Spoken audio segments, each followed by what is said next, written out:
नमामि धन्वन्तरिमादिदेवम्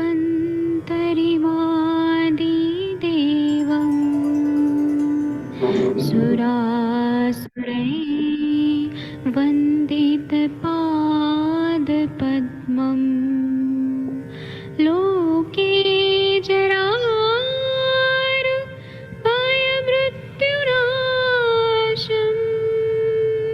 दातारमीशम् विविधौषधीनाम् ऐसे शङ्खं चक्रं जलौकां दधतं मृतघटं चारुतोर्भिश्चतुर्भिः सूक्ष्मस्वच्छादिरुद्यं शुकपरिविलसन् मौलिमं भोजनेत्रम् कालाम्बोदोज्ज्वलाङ्गं कटितटविलसत् चारुपीताम्बराढ्यं वन्दे धन्वन्तरिन्तं निखिलगदमिव प्रौढदावाग्निनीलम्।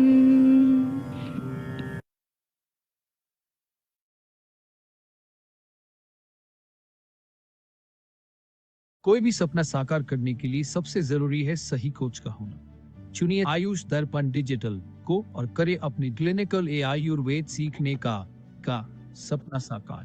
Download the app now.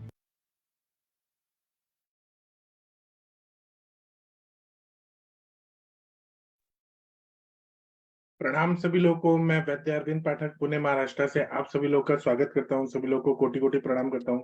आइए आज हम लोग क्लिनिकल संभाषण शुरू करेंगे। डॉक्टर शशि तिवारी मैम, आपका स्वागत है। आप संस्कृत सीख ली? ह्रस्व प्लुत? जी सर, थोड़ा सा कंफ्यूजन क्रिएट हो गया वहाँ तो। वो आप बोल रही थी दुर्गा सप्तशती में भी आता है वो सब। हाँ जी सर, तो दुर्गा सप्तशती में कुछ कुछ पढ़ते हैं ना, कभी कभी होता है ना, उच्चारण वगैरह को लेकर प्रॉब्लम आती है, सही सही चीजें नहीं समझ में आती, तो इस वजह से मैं पूछ रही आपको थी। कौन सा चीज में आ रही है आप मुझे बताइएगा, मैं उसको बताऊंगा आपको। ठीक है सर। वहाँ संधि विच्छेद नहीं होता है ना, एक ही श्लोक में बहुत बड़ा बड़ा रहता है, इसलिए बहुत हाँ नहीं, वो तो कोशिश मैं करती हूँ संधि विच्छेद करके पढ़ने की, पर एक होता है ना, पता नहीं क्यों मुझे लगता है कि नहीं, वो उसका सही उच्चारण कुछ और होना चाहिए। जैसे एक दिन अगर आप आपने और देखा मैं होगा, ऑनलाइन पढ़ेंगे पूरा 700 श्लोक दुर्गा सप्तशती। 1.5 घंटा लगता है, पूरा हो जाएगा। अच्छा मेरे को तो ज्यादा टाइम लगता है। 1.5 घंटा लगता है अप्रोक्सीमेटली। हमें ऐसा सिखाया गया है यहाँ तिलक महाराज विद्यापीठ में, तो मैंने सीखा है तो मैं आपको बताऊंगा। ठीक है सर, क्योंकि मुझे तो बहुत टाइम हम लगता ना था। क्या मैं करेंगे, नवरात्रि में करेंगे। आप और मैं बैठ के रोज 1.5 घंटा टाइम देके पूरे 700 श्लोक करेंगे विधि विधान से। ठीक है सर। हाँ ठीक है, आप ठीक याद है दिलाइएगा सर। नवरात्रि का। हाँ, तो सर ये आपको याद है जैसे इन्होंने क्या कहा कि आ जो काउंट किया, मतलब धन आ हुआ, और ई धन ई छोटी ई, मतलब हसु ई से दीर्घ ई हुआ, और हसु से दीर्घ ऊ हुआ, तो उसको उन्होंने उसमें काउंट ही नहीं किया, मतलब हाँ संयुक्त तो वो स्वर बड़ी में। मात्रा है ना, बड़ी मात्रा है। और जो हाँ तो ह्रस्व प्लुत बड़ी और मात्रा है तो, ये उसमें 3 जो लिखते हैं उसको उच्चारण में थोड़ा लंबा खींचना पड़ता है। नहीं वो बात तो सही है, मैं ये कह रही हूँ। तो जैसे इन्होंने कहा कि मूल स्वर 5 हो गए और उसके अलावा ये 4 हो गए, तो ये जो दो दो ऐड दीर्घ करके स्वर, पढ़ा उनको नहीं डालेंगे? दीर्घ तो ये स्वर मुझे हो गया थोड़ा, ना, दीर्घ स्वर। तो अ का दीर्घ को भी आ, तो उ का उ, नहीं, दीर्घ स्वर हो गया ना, दीर्घ। ह्रस्व नहीं तो दीर्घ दीर्घ को और भी तो प्लुत। संयुक्त में डालेंगे ना, मेरा कहने का मतलब है। देखिए, एक तो ह्रस्व हो गया, ये हाँ छोटे छोटे हो गए। एक हो गया दीर्घ हो गया, ऊ का हाँ जी, बड़ा हाँ हो जी। गया। हाँ, और उसी का उच्चारण में अगर हम ज्यादा स्वर को बढ़ा देते हैं तो प्लुत हो गया, 3 संज्ञा हो गया। तो हाँ ये तीन हो कहना गए, मूल ह्रस्व स्वर प्लुत और संयुक्त दीर्घ। स्वर है। ह्रस्व दीर्घ और प्लुत। नहीं वो तो मुझे याद है, 1 मात्रा 2 मात्रा 3 मात्रा। मैं कह रही हूँ एक हुआ मूल स्वर 5 हुए, तो मूल स्वर हाँ के अलावा और जितना ऐड होकर बना वो संयुक्त स्वर में आया। फिर हाँ, उन्होंने कहा कि 4 हुए, तो वो मैं कह रही हूँ 3 क्यों नहीं हुए? बड़ा आ, बड़ा ई, बड़ा ऊ भी तो होना चाहिए दीर्घ। बड़ा आ मुझे कैसे होगा? वो आ खुद ही है बड़ा। अगर शशि तिवारी मैडम है, उनके ऊपर कोई और शशि तिवारी होंगी क्या? वो है ही ना बड़ी, चलो मैं बड़ा अगली है क्लास ही। में पूछूंगी। नहीं वो बड़ा है तो मैं वही करूँ ना कि वो संयुक्त में जाना चाहिए ना। संयुक्त नहीं है वो, बड़ा दीर्घ मात्रा है वो व्यंजन नहीं है मात्रा, वो स्वर आते हैं सारे, वोवल्स। हाँ है तो वॉवल्स है। अभी थोड़ा सा वो मैडम ने भी बताया ना तो मेरे को थोड़ा सा कंफ्यूजन हो गया। मेरी लघु सिद्धांत कौमुदी मैंने हटा दी, अदरवाइज उसको मैं पढ़ती तो मेरे कंसेप्ट क्लियर हो जाते। अभी देखिए अ जो है वो ह्रस्व मात्रा है और दीर्घ आ है, तो है ही ना, वो है ही। उसमें क्या हाँ और ऐड करेंगे? आ में और क्या आ ऐड करेंगे? नहीं वो मैं वो नहीं कह रही हूँ, मैं ये कह रही हूँ कि अगर स्वर को हम दो तरीके से डिवीजन करें, मूल स्वर और संयुक्त स्वर, हाँ, तो मूल स्वर में 5 ही पढ़ेंगे और तो सारी चीज संयुक्त में ही आना चाहिए ना। संयुक्त में आएगा, लेकिन हम उसको अपने भाषा में दीर्घ स्वर बोलते हैं, उसको संयुक्त स्वर नहीं बोलते हैं, उसको हम दीर्घ स्वर बोलते हैं। और फिर दीर्घ में ये 4 काउंट कर रहे हैं। अभी देखती हूँ, मैं कल अगली क्लास में पूछूंगी मैं उनसे हाँ, फिर उसको से। संयुक्त स्वर नहीं बोलते हैं, दीर्घ स्वर बोलते हैं, वो नाम ऐसा है उसका, दीर्घ स्वर।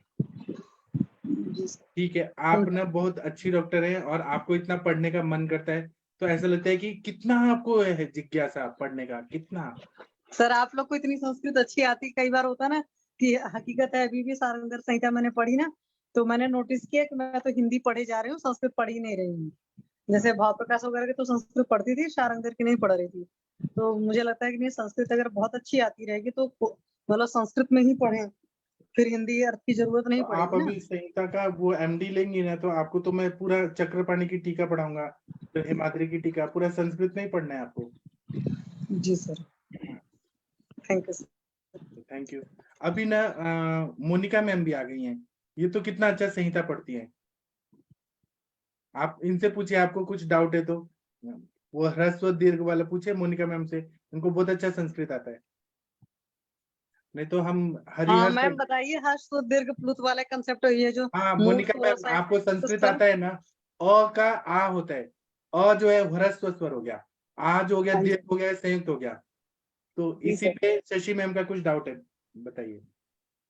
शशि मैम बहुत ज्यादा तो नहीं पता, आप पूछो, अगर कुछ पता होगा तो जरूर मैम बताऊंगी। वो देखो मात्रा उतरा का कंसेप्ट वैसे तो पता था, लेकिन अभी जो ये पढ़ा रहे हैं उसमें थोड़ा कंफ्यूजन हो रहा है, क्योंकि पाणिनि का सिस्टम अलग है, सीबीएसई बोर्ड का सिस्टम अलग है। तो मुझे, मैं सीखूंगी उसी से ही, तो अभी कल क्वेश्चन फिर से करेंगे तो फिर क्लियर हो जाएगा। मुझे लगता है मैम आप ये क्लास अटेंड कर रहे हो जो जी भी मैम। संस्कृत वाली हो रही है? नहीं मैम मेरे को टाइम नहीं मिल पाता, सॉरी। ठीक है मैम, आप कल क्लास में आना फिर देखना, ठीक है मैम। जी मैम। मैम। सर बता दो। चलिए केस टेकिंग करते हैं। हरिहर सर आप वीडियो ऑन करिए, शशि मैम इनका केस टेकिंग करिए। वीडियो ऑन करो। फिर ओके। शशि मैम खाना खा रही हैं?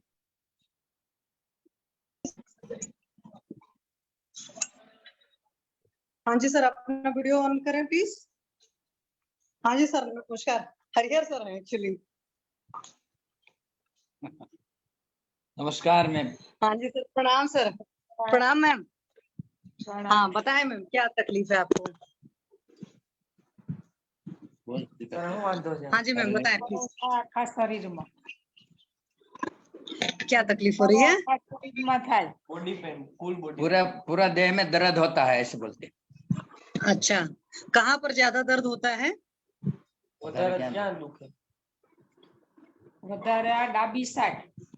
लेफ्ट साइड में ज्यादा दर्द होता है ऐसे बोलते हैं। अच्छा, मुझे तो गुजराती लगता था पहले, बहुत इजी है, लेकिन मैम जब बोलते तो मुझे बड़ी टफ लगती है। समझ में नहीं आता मुझे, सॉरी। गुजराती आप बोलिए अभी तो। नहीं आती मुझे गुजराती।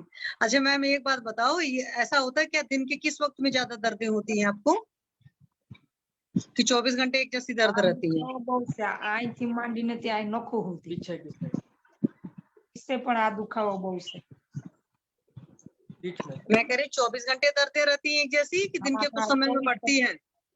नहीं हर वक्त 24 बरोबर रहती है, सुबह दोपहर शाम में किसी वक्त ऐसा नहीं लगता कि इस टाइम ज्यादा दर्द हो रहा है, इस टाइम ठीक ठाक दर्द हो पूरा रहा है? दिन रात ऐसा ही रहता है। और में દુખાવો વધારે ચાલુ, दुखे નહીં ચાલુ જ રહે દુખાવો, રાતને દી હરકો દુખાવો। दिन रात ऐसे ही होता है।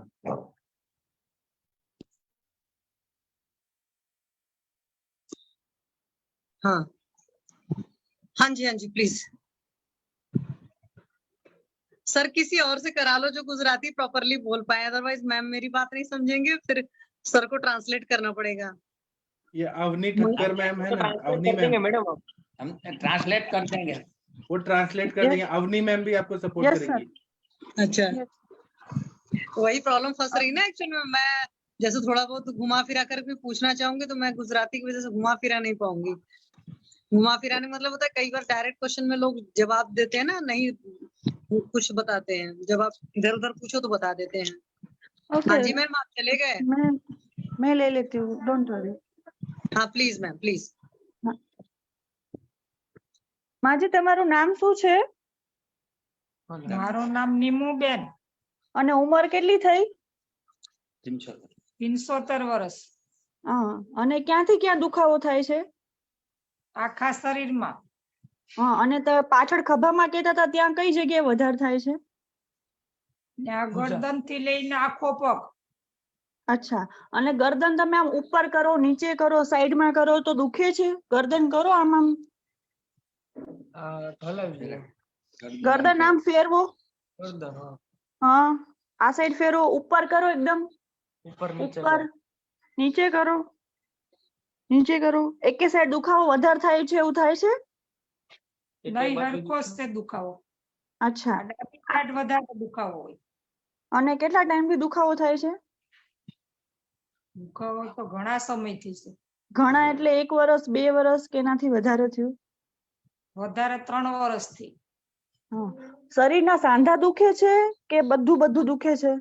બધું સાંધા પણ બહુ દુખે. કયા કયા સાંધા વધારે દુખે? હાલવા ચાલવાની બહુ તકલીફ થાય. આંગળીના નાના નાના સાંધા દુખે છે? આંગળીના? હા, અંગૂઠાના, આંગળીના. સવારે ઉઠો ત્યારે જકડાઈ જાય છે હાથના આંગળાના બધા? જકડાઈ ઓછા જાય પણ ઊભી ન થઈ શકું, આખું શરીર જકડાઈ જાય. હા, કમરથી આખું પકડાઈ જાય. હા, અને કમરથી નીચે બે પગમાં દુખાવો થાય, ઝણઝણાટી થાય એવું થાય છે? હા, હા. અને બળતરા. હાથમાં બી દુખાવો વધારે થાય કે બળતરા વધારે થાય? બળતરા પણ વધારે થાય પગના તળિયામાં, ને દુખાવોય થાય. તમને બીપી, ડાયાબિટીસ, થાઇરોઇડ એવું શું છે?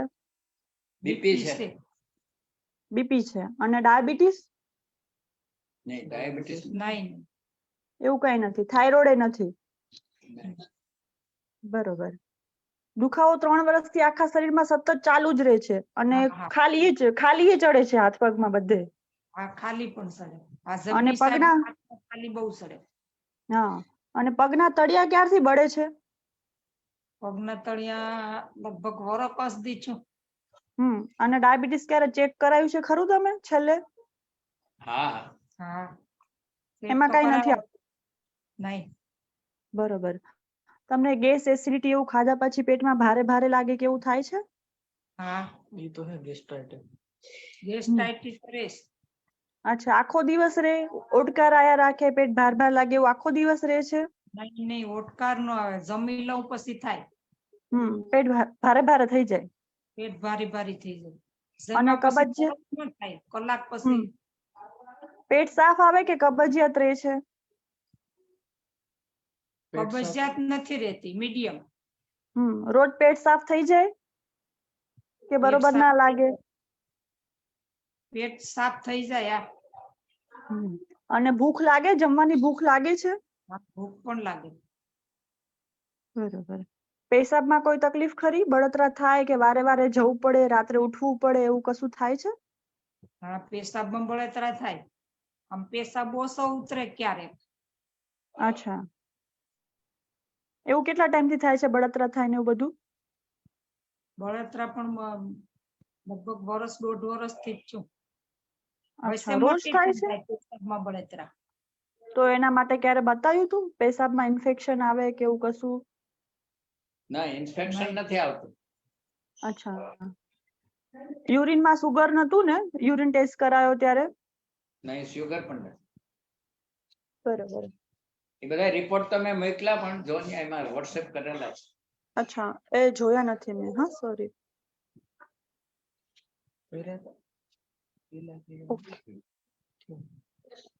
और किसी को कुछ पूछना है?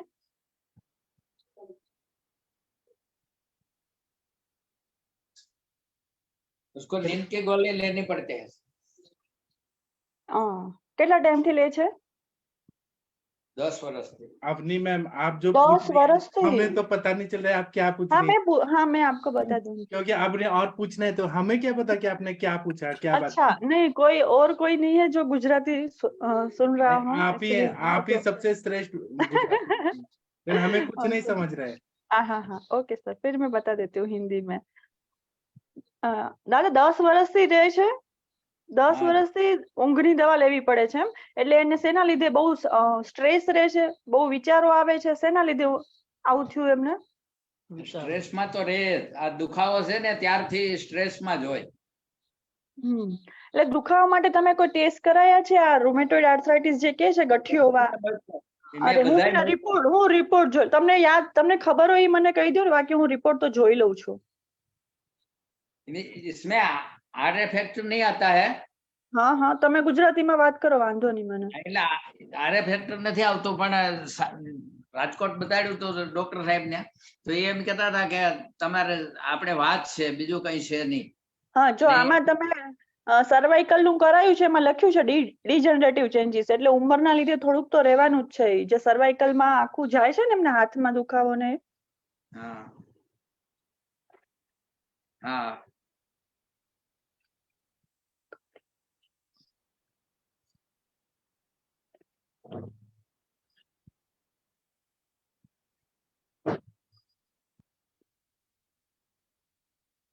આ તમે હાથના ફોટા શેના માટે બતાવ્યા છે?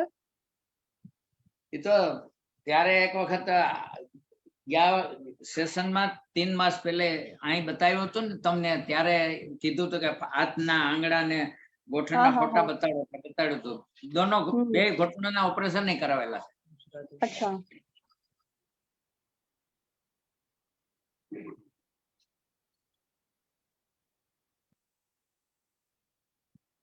એને આમ આપણે બોડી ને અડો ને તો પણ પેઇન થાય। અચ્છા, અને એવું કેટલા ટાઈમ થી થાય છે? 3 વર્ષથી હાથની હથેળી એકદમ લાલ થઈ જાય। અચ્છા, એકદમ શરીર મારું આખું આળું છે। એમ કહી દે, એમ કે આખું શરીર કેમ આળું થઈ ગયું, કોઈ પણ વસ્તુ અડે તો પણ મને એમાં પેન થાય। અને બધા સાંધા દુખે છે? હા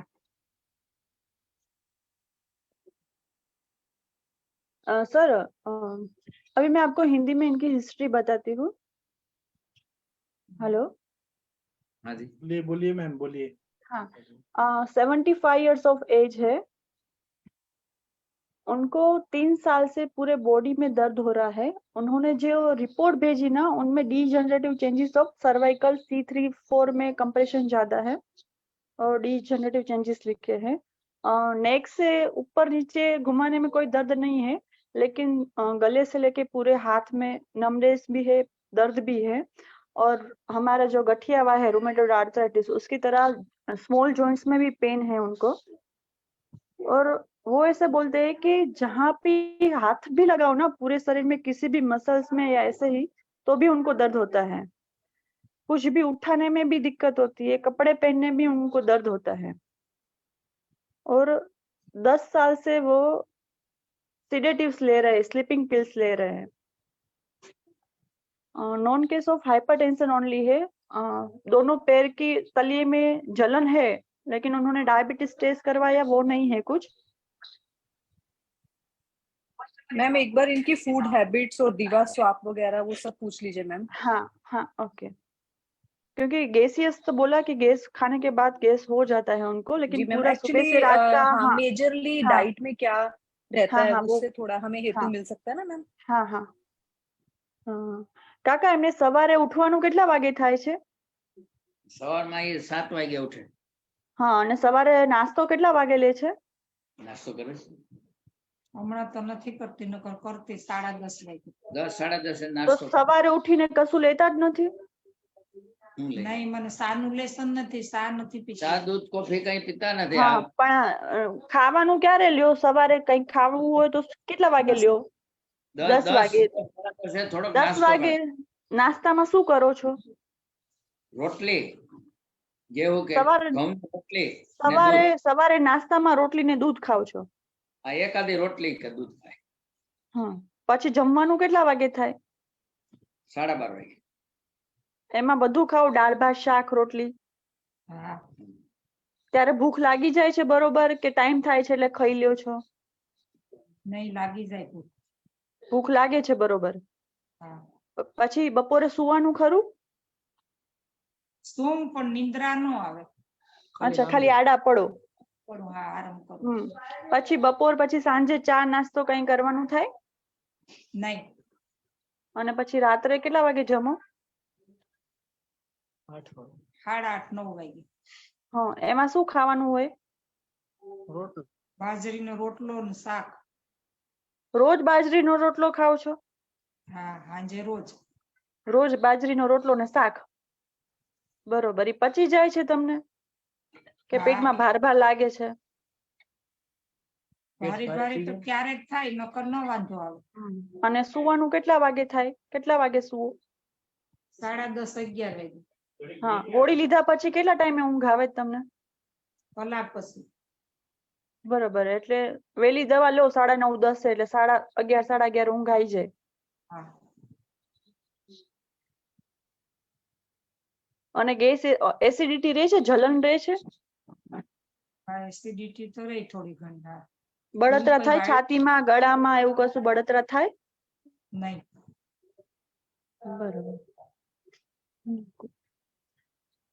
मैडम ये है ना, सुबह 7 बजे उठते हैं, लेकिन सुबह कुछ टी कॉफी मिल्क ऐसा नहीं होता है। 10 बजे डायरेक्ट दूध के साथ कभी एक आध रोटी ले लेते हैं, फिर डायरेक्ट 12-12:30 बजे उनका लंच होता है, तभी उनको भूख लग जाती है लंच में। और रूटीन हमारा दाल भात, दाल चावल साग रोटी ऐसा लेते हैं। एक दिन फिर दोपहर में उनको नींद नहीं आती है, वैसे भी उनको नींद की प्रॉब्लम है।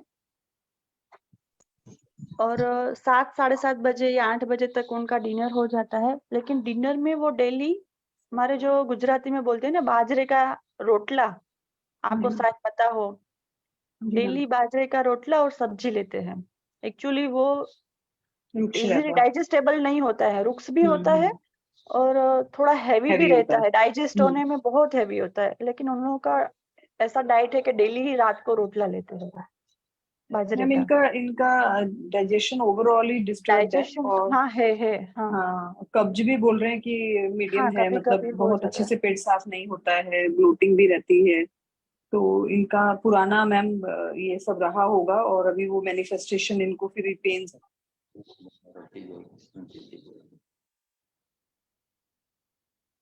उसका ऐसे हमें रूप दिखाई दे रहा है। और 10 साल से वो स्लीपिंग पिल्स इसीलिए रहे कि बहुत स्ट्रेस में रहते हैं और नींद नहीं आती, मीन्स वो भी है। तो मेनली वात के ही सिम्टम्स है सब ये, जी। और सब पेन भी है, तो थोड़ा साइकोलॉजिकल भी हो सकता है और थोड़ा एज की वजह से डिजनरेटिव भी है।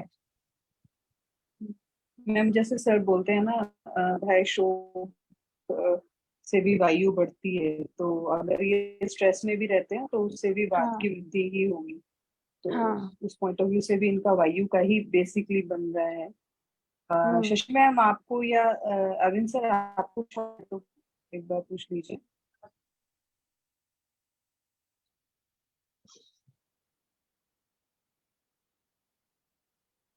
शशि मैम, अरविंद सर जी। हाँ सर हैं अभी डिनर कर रहे थे। शशि मैम आपको कुछ पूछना है क्या?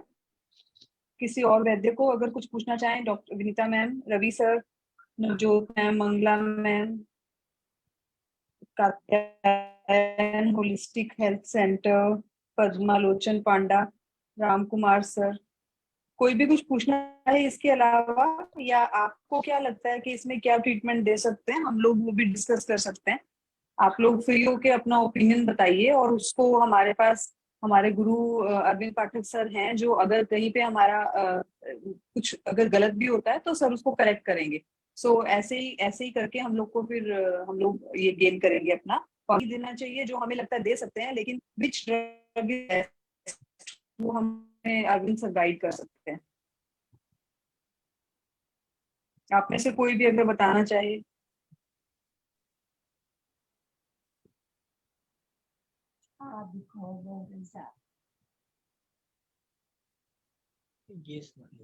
अवनी मैम, आप कैसे ट्रीट करेंगे इनको? मैडम मैंने तो यही सोचा कि फर्स्ट ऑफ ऑल तो हमें इनका डाइजेशन ही क्लियर करना पड़ेगा, दीपन पाचन अनुलोमन, और साथ में मेनली हमें माइंड की ट्रीटमेंट पहले करनी पड़ेगी, क्योंकि उनको नींद नहीं आएगी। स्ट्रेस जितना ज्यादा होगा उतना वायु ज्यादा बढ़ेगा। जी मैम। तो उसके लिए पहले हमारे में जो है, हमारे में तो यहाँ पे हमारे A4 आयुर्वेदिक का सत्वबल यूज करती है, उसमें वही है सब, ब्राह्मी, शंखपुष्पी, अश्वगंधा, जटामासी, उस तरह की जो ट्रीटमेंट है वो।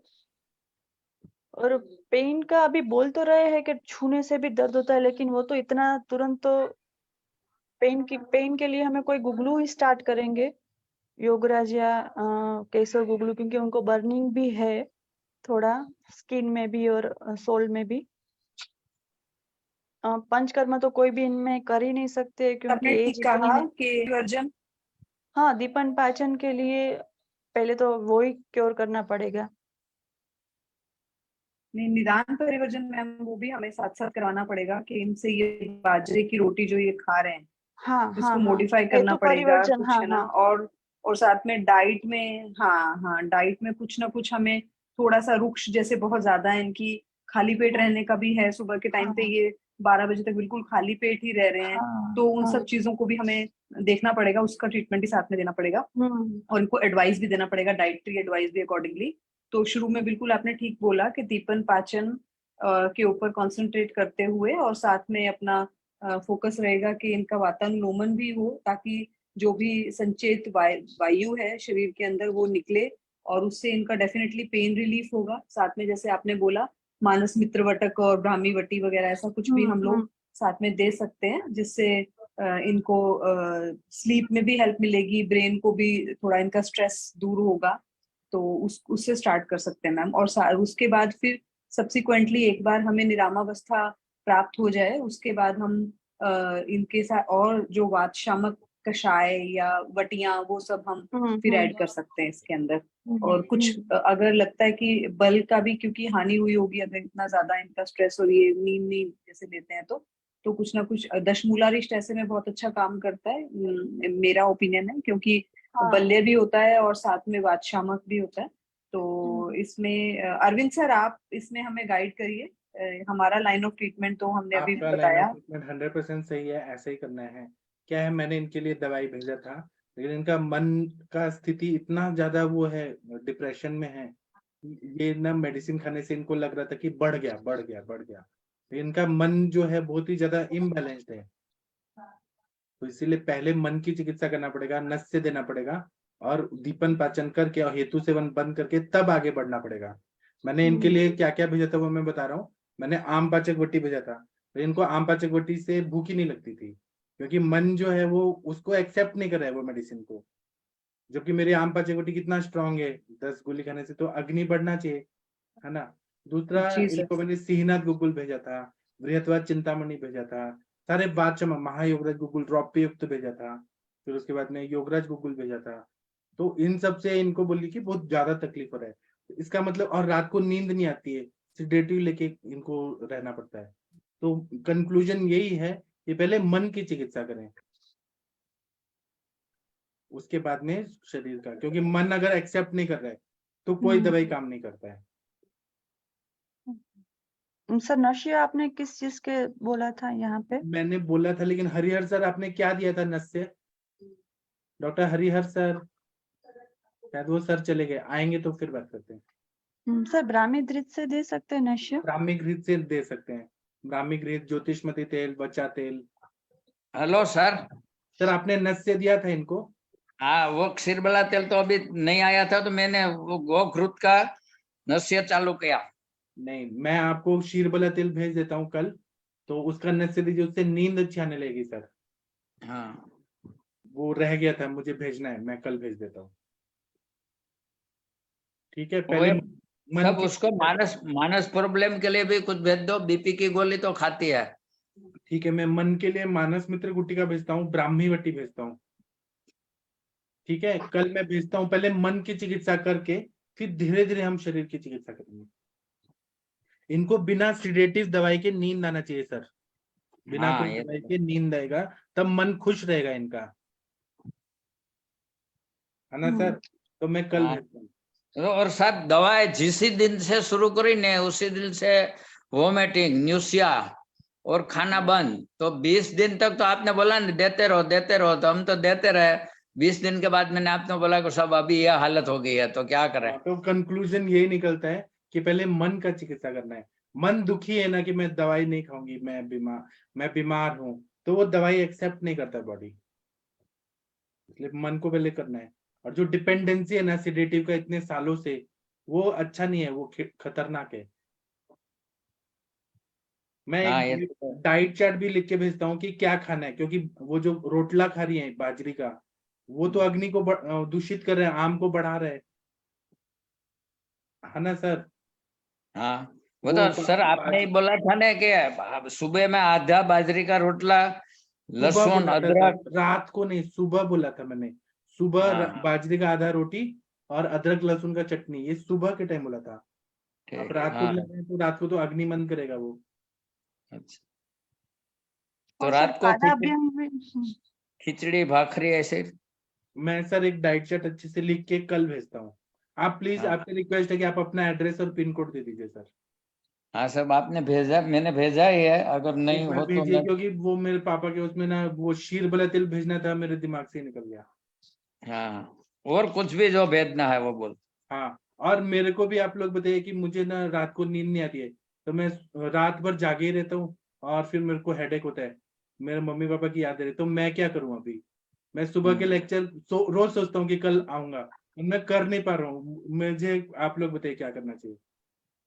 सर म्यूजिक शीर वाला अच्छा तेल का सुनना नशा लीजिए चाहिए। ना सर, शीर वाला तिल करने से लूंगा? अच्छा, आज से लूंगा। उससे बहुत सर अच्छी नींद पादा आती है। अभ्यंग और सीरो अभ्यंग भी कर सकते हैं, लेकिन आप खुद से तो कर नहीं पाओगे। हाँ, नहीं कर पाऊंगा। नहीं, सब हाँ। अच्छी तरह कर देते हैं, सब घर पे ही करते हैं। हाँ। नहीं, वो आपके लिए नहीं, नहीं, वो मेरे मैं लिए सर के लिए बोल रही हूँ, मेरे लिए। अच्छा। क्योंकि वो पादा अभ्यंग से बहुत अच्छा क्या रिजल्ट रात भर मिलता है नींद ही सीरो नहीं आती अभ्यंग है? में। मुझे हाँ। ऐसे लगता है कि मेरे पापा की आवाज गूंज रही है, वो मुझे कुछ बोलना चाहते हैं, तो मुझे याद आता है उनका बहुत ज्यादा। मुझे रात भर नींद ही नहीं आती है, पूरा रात रात भर जागे रहता हूँ, और सुबह में पढ़ाना चाहता हूँ, मैं जाग तो जाता हूँ, तैयार व्यार होता हूँ, तो मुझे पढ़ाने का मन नहीं कर रहा है, और वो अच्छा नहीं है ना, अंदर डिप्रेशन है बहुत ज्यादा, डीप हाँ, ये डिप्रेशन। तो सही बात है सर। हाँ, तो आप लोग मुझे ट्रीटमेंट करें, या तो चैट बॉक्स में लिखे या मुझे व्हाट्सएप ग्रुप में लिखे, मुझे क्या क्या करना चाहिए।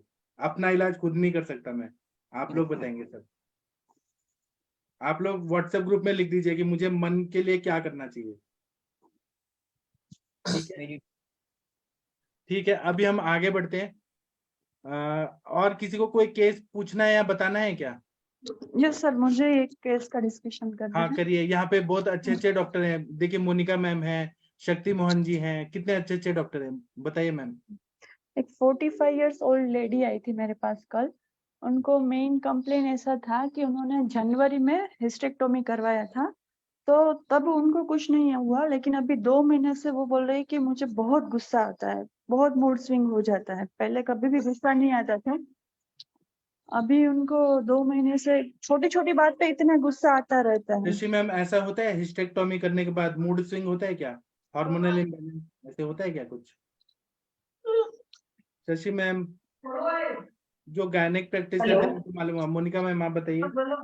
सर इसमें ना बेसिकली क्योंकि एज 45 है ना सर, तो उनकी ओवरीज का फंक्शन भी सबसाइड हो गया होगा, तो उससे क्योंकि हार्मोन्स का इम्बैलेंस हो जाता है, एस्ट्रोजन डिप्लीट हो जाता है, तो उसकी वजह से ना मूड स्विंग्स और ये सब होता है सर।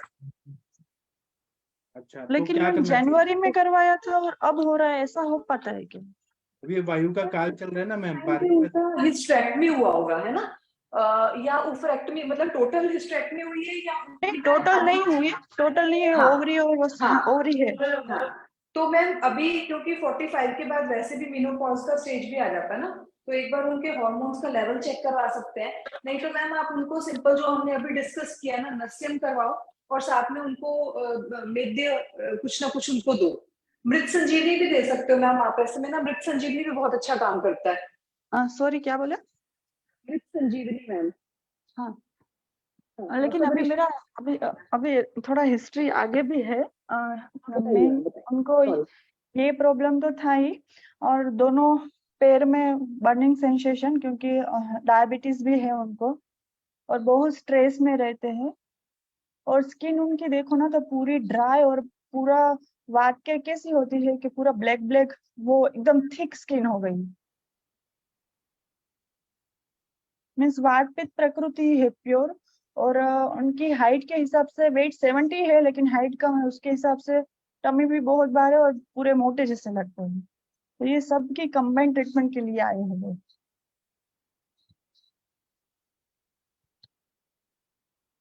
हाँ तो मोनिका मैम कुछ बताइए, गाइड करिए। सर मेरे को लगता है कि एक बार इसकी हिस्ट्री प्रॉपरली लेके, और अगर दो चीजें हैं मैम, कोष्ठ में भी अगर कोष्ठगत वात है तो डेफिनेटली वो भी प्रॉब्लम क्रिएट करेगी, क्योंकि वाताधिक्य अगर है तो जैसे आप बोलो रुक्षता है और ये सब चीजें हैं, तो इसमें वस्ती भी अच्छा काम करेगी मैम। लेकिन उससे पहले दीपन पाचन आपको करना ही पड़ेगा, क्योंकि वस्ती से पहले दीपन पाचन तो चाहिए ही, है हाँ ना? वो तो तो मैंने अभी स्टार्टिंग में तो सबको वो ही दे देती हूँ, फिर हाँ सोचती हूँ कि अभी क्या करूँ। मैम, बिल्कुल ऐसे ही स्टार्ट करो जैसे अभी हमने इनका हाँ डिस्कस किया ना, बिल्कुल हाँ ऐसे ही हाँ करो आप, दीपन पाचन हाँ और साथ में उनका मेद्य औषधियां, ये हाँ, बस स्टार्ट वही करो। सब दिया मैंने हाँ उनको अभी हाँ, तक। और उसके बाद मैम एक बार उनको निरामावस्था हो जाए तो उसके बाद एक बार उनका कोष्ठ को आप चेक कर लो कि कोष्ठ कैसा है उनका, और फिर उनको आप वस्ती दे सकते हो मैम। मात्रा अच्छा वस्ती भी अच्छा काम करेगी। मैंने हाँ, तो और विरेचन अगर का आपको सोचा, उनका वो गुस्से की वजह से और बर्निंग सोल और डायबिटीज है ना, तो मैंने विरेचन का प्लान किया है, तो कर हाँ सकते मैम, हैं। एक शास्त्रोक्त विरेचन बिल्कुल आप दे सकते हो, शास्त्रोक्त विरेचन दो फिर हाँ प्रॉपरली। शास्त्रोक्त भी मैंने उनको हाँ, समझा। घृतपान करा के, क्योंकि अगर वायु बढ़ी हुई है शरीर में तो घृतपान भी काम करेगा बहुत अच्छा उसमें, है ना? तो घृतपान आप करा के और उनको प्रॉपरली विरेचन दो, तो उससे उनका पित्त का शमन भी होगा, क्योंकि घृत जो है वो दोनों पे काम करता है, वात पे भी करेगा और पित्त पे भी करेगा, हम्म। तो उनको तो डेफिनेटली ऐसी रिजल्ट स्किन है मिलेगा। तो मैं उनको अभ्यंग के लिए कौन सा ऑयल यूज करूँ, क्योंकि बहुत ड्राई और मैम पूरी पिंड ब्लैक तेल ब्लैक दे हो चुकी सकते हो, पिंड तेल दे सकते हो मैम, पिंड तेल बहुत अच्छा काम करता है। है। अच्छा हाँ हाँ, पिंड तेल अच्छा काम करता है, वर्ण्य भी है और अदरवाइज भी, वो क्योंकि ऑयल है तो उसकी वात शमन की प्रॉपर्टी है ही। ओके। और क्या है, गर्भाशय निकाल दिया है। गर्भाशय हाँ मतलब पृथ्वी तत्व निकाल दिया है, बॉडी में स्थिरता चला गया है। वायु का प्रकोप का काल है अभी वर्षा ऋतु, तो इसमें माइंड मूड स्विंग होगा ही। वायु जो है उसको कुछ बैलेंस करने के लिए नस्य देना चाहिए। नासा भी जो है वो पृथ्वी तत्व महान है, पृथ्वी तत्व प्रधान अवयव है। वहां हम नस्य देंगे ना तो ये डायरेक्ट गर्भाशय के एरिया में वायु का शमन करता है, हार्मोन्स को बैलेंस करता है, और ये इसका इफेक्ट पिट्यूटरी ग्लैंड पे भी पड़ता है। तो एकदम माइंड ठीक हो जाएगा, मूड स्विंग नहीं आएगा। तो सर किससे देना है ये इसमें नस्य? आपके उधर शीरबला मिलता है, शीरबला तेल? हाँ मिलता है मिलता है। हाँ वो डालिए। अवनी मैम आप बड़ौदा में करती है प्रैक्टिस? डीसा। अच्छा अच्छा, तो वहां डीसा आपको तो नहीं नस सुना होगा। से हाँ नस से करने देंगे ना पेशेंट? हाँ हाँ करने देते हैं। हाँ, तो आप नस से करिए। और ना मैं कुछ ऐड करना चाहूंगा, अभी हिस्टेक्टोमी किया है ना तो हमारे सर बताते हैं कि पेशेंट को फल घृत देना चाहिए, पुष्प धनवा रस देना चाहिए, है ना? पुष्प धनवा रस से जो भी इम्बैलेंस है वो सब ठीक होगा। और बस्ती देना चाहिए, मात्रा बस्ती, शीरबला तेल का या दशमूल तेल या धनवंतर तेल का लेकिन मात्रा सर बस्ती देना चाहिए। डायबिटीज और ओबेज है तो मात्रा बस्ती में कोई दिक्कत नहीं आएगी ना? उल्टा वो कम हो जाएगा, सहचर तेल का देंगे तो वेट कम हो जाएगा उनका। अच्छा और खाने में आप चंद्रप्रभा वटी दे सकते हैं, मेदोहर गुगुल, आरोग्यवर्धनी वटी, नवक गुगुल, पुष्प धनवा रस, मांसपाचक, मेदोपाचक, ऐसे कुछ दे सकते हैं। या फिर मन पे काम करने वाले मानस मित्र गुटिका, ब्राह्मी वटी, स्मृति सागर रस, उन्माद गज केसरी रस, ये सब दे सकते हैं। ओके ठीक है, सर। आप बताइएगा क्या रिजल्ट आया हमें। हाँ हाँ श्योर सर। दूसरा बताइए कि हिस्टेक्टोमी किया क्यों, क्या हो रहा था? उनको बहुत ब्लीडिंग होता था हाँ और तो वो इसका मतलब है कि फाइब्रोड भी था उनको, इसलिए। हाँ तो धातु क्षय बहुत ज्यादा हुआ है, रक्त धातु निकला हुआ है, तो उनके वायु का प्रकोप कितना है सोचिए धातु क्षय से। इसीलिए उनको बस्ती देना बहुत जरूरी है, मात्रा बस्ती तेल अच्छा का। ओके। और क्या है कि वहां से पृथ्वी तत्व निकाल दिया, पूरा पेट में क्या भर गया, वो एरिया में वायु भर गया, तो उसको शमन करना बहुत जरूरी, नहीं तो उनको बाद में और तकलीफ होगा। इसलिए बस्ती देना सबसे जरूरी है। और उनको साल में बोलिए कि हर साल में आपको वर्षा ऋतु में आके 15 दिन या 21 दिन आपको बस्ती लेना है, अभी ठीक होने के बाद, हर साल। अच्छा, ओके। हाँ, ठीक है। और अजय जी कुछ लिख रहे हैं। अजय जी आपने क्या लिखा है? रवि सर आपने भी कुछ लिखा है, जो लिखा है वो बताइए, फेसबुक पे लोग सुन रहे हैं।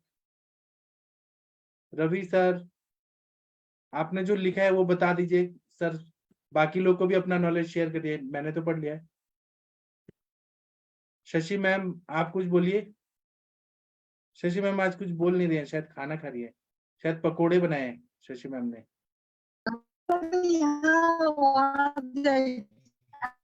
एक्चुअली जेसीबी ऑफिस में हूँ। अच्छा अच्छा ठीक है। अजय जी आपने क्या लिखा है? अजय कहते हैं जी जो लिखा है वो यहाँ पे बोल दीजिए आप। नहीं बोलेंगे? ठीक है, अवनी मैम आप चैट बॉक्स में पढ़िए, ये लोगों ने कुछ सजेशन दिया हुआ है। हाँ वही सर, आपने बोला ना पृथ्वी महाभूत का इसीलिए हाँ। हुआ है, वही लिखा है, मैंने पढ़ लिया। जी ठीक है, अवनी मैम आप करिए, ये पेशेंट ठीक करिए, और भी बहुत सारे पेशेंट आएंगे तो आप हमें बताते रहिएगा, और क्या रिजल्ट आ रहा है क्या नहीं आ रहा है वो भी बताइएगा। Sure sir. ठीक है, थैंक यू मैम। आपने बहुत अच्छा गुजराती में केस टेकिंग किया, उसके लिए आपको thank you. First Thank you, try था अवनी सर मैम। आज नहीं, बहुत अच्छा था अवनी मैम। मैम सबके लेकिन सामने ये आप ना फर्स्ट टाइम इसका बोला। हाँ अच्छा मैम, इसका रिजल्ट जरूर बताइएगा, और ये बहुत इंपॉर्टेंट है कि हम सबको पता चले कि हम कैसे प्रोसीड करें फर्दर इसके लिए। वो सर ने ठीक जो है। मुझे सेट्रिजिन वाला बोला था ना, 10 साल वाला जो हमने केस डिस्कशन किया था, उन्होंने अभी अल्टरनेट सेट्रिजिन कर दिया है। और सर ने बोला ना, वही मैंने ब्राह्म रसायन और पिपली अवले दिया था उनको। और ये नशे के लिए अणु तेल का अभी तो 4 ड्रॉप से स्टार्ट करवाया है, लेकिन उनको बहुत अच्छा रिजल्ट मिला है। सच में मिला ना? और 10 मूला रिस्ट, हाँ आपने बोला था ना, वही ट्रीटमेंट मैंने स्टार्ट किया है। तो अभी उन लोगों ने अल्टरनेट सेट्रिजिन स्टार्ट कर दिया है। अभी उनको क्या बोलिएगा, 2-2 दिन का ब्रेक के बाद फिर 3-3 सर दिन। ये कौन सा केस है सर, किसका एक बार फैक्ट्री? अवनी मैम केस बताइए, सबको हाँ सुनने को मिलेगा। हाँ हाँ। उनको पहले तो छोटे से थे ना, जब चाइल्डहुड में उनको स्किन का प्रॉब्लम रहता था कि कुछ भी खाए पिए या मीन्स सॉस हो या चिली फ्लेक्स हो, कुछ भी हो ना, ऐसा कुछ आ जाए ना तो उनको स्किन में अटिक एरिया हो जाता था, इचिंग और वो सब। तो एडल्टहुड में आए तो वो ऑटोमेटिकली खत्म हो गया, और फिर एलर्जिक राइनाइटिस स्टार्ट हो गया कि उनका नेजल ब्लॉकेज रहता था। और फिर कुछ भी ऐसा डस्ट उड़े या मसाला आ जाए तो उनको बहुत राइनाइट मीन्स छींके स्टार्ट हो जाती थी, पूरा दिन छींके रहती थी। ऐसा नहीं कि सुबह ज्यादा हो रात को हो, एलर्जी जस्ट ये डस्ट की और ऐसे ही थे। तो 10 साल से वो कंटिन्यू सेट्रिजिन इसलिए ले रहे थे कि मुझे एलर्जी ना हो। वो सोच सोच के वो डेली सेट्रिजिन लेते थे, फिर भी कभी कभी तो हो ही जाते थे उनको। तो फिर सर को मैंने बताया, तो इसीलिए सर ने मुझे बोला कि पहले हमें इम्यूनिटी डेवलप करना है, और नशे इसीलिए है कि हमारे नेजल म्यूकोसा में वो डस्ट और सबका प्रोटेक्शन मिले, इसके लिए हमें नशे देना है। इसलिए मैंने पहले अणु तेल का, उनको फर्स्ट टाइम था इसलिए घर पे ही बोला है, अणु तेल का पहले 2-2 ड्रॉप से मैंने स्टार्ट करवाया, क्योंकि थोड़ा इरिटेशन रहता है पहली बगर कोई नशे करे तो 1 वीक तक मैंने 2-2 ड्रॉप्स चलवाए उनके। अभी मैंने 4-4 ड्रॉप्स किए हैं। और फिर ये इम्यूनिटी के लिए ब्राह्म रसायन सर ने बोला, सर ने तो 4 टेबल स्पून सुबह और शाम को बोला, लेकिन मैंने अभी 2-2 स्पून से स्टार्ट किया है, क्योंकि दोनों देना है, पिपली रसायन और ब्राह्म रसायन एम्प्टी स्टमक सुबह में। और उसके साथ मैंने उनका 10 मूलारिस्ट दिया है। और थोड़ा डाइजेशन में भी इश्यू है उनको, इसलिए स्वादिष्ट विरेचन चूर्ण भी रात में थोड़ा ऐड किया है।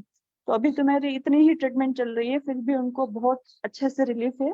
उनको जो सेट्रिजिन डेली लेते थे, अभी उन्होंने अल्टरनेट स्टार्ट कर दिया है। मैंने बोला अभी अल्टरनेट रखो, बाद में हम 2-2 दिन पे ट्राई करेंगे। आपको अवनी मैम खुशी हुआ ना कि आपने yes sir, yes solve sir, किया?